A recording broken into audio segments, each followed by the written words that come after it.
Students news அந்த முழுசாக கேட்டிருப்பீங்கப்பா. தமிழகத்தில் தொடர்ச்சியான கனமழை, அதுவும் 25, 26, 27 நாளை மறுநாள் அப்புறம் 27ஆம் தேதி சொல்லிட்டு தொடர்ச்சியான கனமழை பொழியும் என்று நமது சென்னை வானிலை ஆய்வு மையம் ஓப்பன் ஸ்டேட்மெண்ட்டாக அதிகாரப்பூர்வ அறிவிப்பானது வெளியிட்டுள்ளது.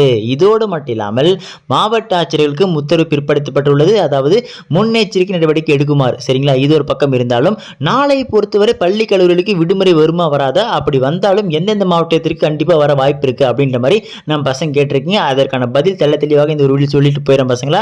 அதுக்கு முன்னாடி நீங்க இப்பதான் நம்ம சேனலை ஃபர்ஸ்ட் டைம் பாக்குறீங்க, என்ன பண்ணணும், டக்குன்னு நம்ம சேனல் சப்ஸ்கிரைப் பண்ணுங்க. அப்பதான் நம்ம போடக்கூடிய அனைத்து தகவல்களும் உங்களுக்கு உடனுக்குடன் வந்து சேரும். சரிங்களா, சரி வாங்க ஸ்டூடெண்ட்ஸ் டேரக்டா வீடியோக்குள்ள போயிடலாம். ஸோ ஃபர்ஸ்ட் மேட்டர் தெளிவாக சொல்லிடுறேன் பசங்களா. சென்னையை பொறுத்தவரை ஓகேங்களா. ஸோ போன வீடியோ சொல்லிட்டேன், நம்ம பசங்க மறுபடியும் கேட்குறீங்க. 29 தான் இப்போ உங்களுக்கான ஹெவி அலர்ட் எல்லாம் கொடுத்துருக்காங்க. ஸோ நம்ம வட தமிழகம் பொறுத்து 29 வெயிட் பண்ணுங்க. நாளை பொறுத்தவரை பார்த்தீங்கன்னா நம்ம முக்கியமாக சொல்ல போனால் மயிலாடுதுறை, காரைக்கால், நாகப்பட்டினம், திருவாரூர், தஞ்சாவூர், புதுக்கோட்டை, சிவகங்கை, ராமநாதபுரம், விருதுநகர், தூத்துக்குடி, கன்னியாகுமரி இந்த ஆகிய 9 மாவட்டங்கள் வந்து பார்த்தீங்கன்னா எல்லோ அலர்ட் கொடுத்துருக்காங்க. அடுத்ததாக நம்ம தென்காசி, திருநெல்வேலி இந்த இது மட்டும் தான் பார்த்தீங்கன்னா ஆரஞ்சு அலர்ட் கொடுத்துருக்காங்க. சம மழை இருக்குன்னு சொல்லிட்டு ஸ்டில் நவ் கூட வந்து பார்த்தீங்கன்னா நம்ம தூத்துக்குடி, தென்காசி, கன்னியாகுமரி, ஸோ திருநெல்வேலி, விருதுநகர், இந்த ராமநாதபுரம் இந்த பக்கம் பார்த்தீங்கன்னா கனமழையானது இருந்து கொண்டிருக்கிறது. எனவே ஆரஞ்சு அலர்ட் விடப்பட்டுள்ள மாவட்டமாக இருக்கக்கூடிய 2 மாவட்டம், அதுவும் குறிப்பாக நம்ம தென்காசி, திருநெல்வேலி, தூத்துக்குடி, ஸோ இந்த பகுதியை பொறுத்த வரைக்கும் பார்த்தீங்கன்னா இன்று இரவில் மழையின் அளவை பொறுத்து உங்கள் மாவட்ட ஆட்சியர்கள் இன்று இரவே அறிவிக்கலாம்.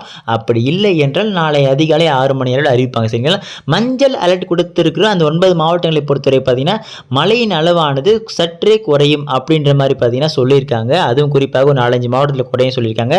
அதன் காரணமாக இரவில் மழையின் அளவு எவ்வாறு உள்ளது, அதிகாலை பொழியின் மழையின் அளவானது எவ்வாறு உள்ளது அப்படின்ற கணக்கிட்டு உங்கள் மாவட்ட ஆட்சியர்கள் அதிகாலை அறிவிப்பார்கள் மற்ற மாவட்டங்களை பொறுத்தவரை. சரிங்களா, so let's wait and watch பசங்களா.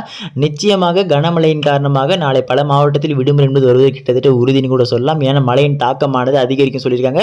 ஒரு சைக்ளோன் ஃபார்ம் ஆகுது, ஒரு காற்றழுத்த சுழற்சி வந்து பார்த்தீங்கன்னா நம்ம கீழே இலங்கை பக்கத்தில் வந்து பார்த்தீங்கன்னா சுழன்று கொண்டே இருக்கிறது. இதன் எதிரொலியாக தான் தற்போது நம்ம டெல்டா மாவட்டத்தில் தற்போது மழையின் அளவானது அதிகரித்து கொண்டே போகிறது, இன்னும் தீவிரமாகும் அப்படின்ற சொல்லியிருக்காங்க.